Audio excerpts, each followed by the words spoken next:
What's up? I'm sorry, I'm in my bathroom. I'm hiding.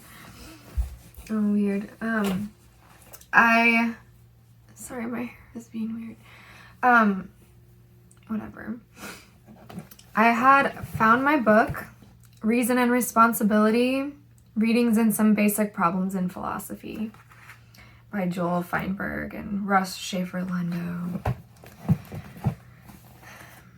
One of the very first arguments that people have when it comes to free will and determinism, they're like, I've got a choice.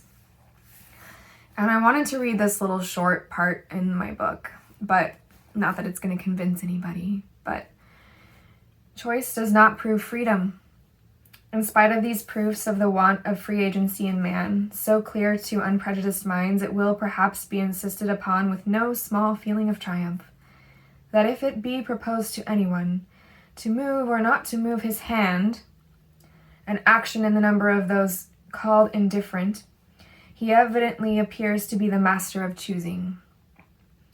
From which it is concluded that evidence has been offered of free agency. The reply is, this example is perfectly simple. Man, in performing some action which he is resolved on doing, does not by any means prove his free agency. The very desire of displaying this quality, excited by the dispute, becomes a necessary motive, which decides his will either for the one or the other of these actions. What deludes him in this instance, or that which persuades him he is a free agent at this moment, is that he does not concern the true motive which sets him in action, namely the desire of convincing his opponent.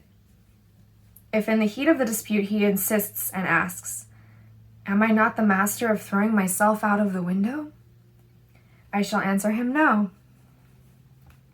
That whilst he preserves his reason, there is no probability that the desire of proving his free agency will become a motive sufficiently powerful to make him sacrifice his life to the attempt. If, notwithstanding this, to prove he is a free agent, he should actually precipitate himself from the window, it would not be a sufficient warranty to conclude he acted freely, but rather that it was the violence of his temperament which spurred him into this folly. Madness is a state that depends upon the heat of the blood, not upon the will. A fanatic or a hero braves death as necessarily as a more phlegmatic man or coward flies from it. What are your thoughts?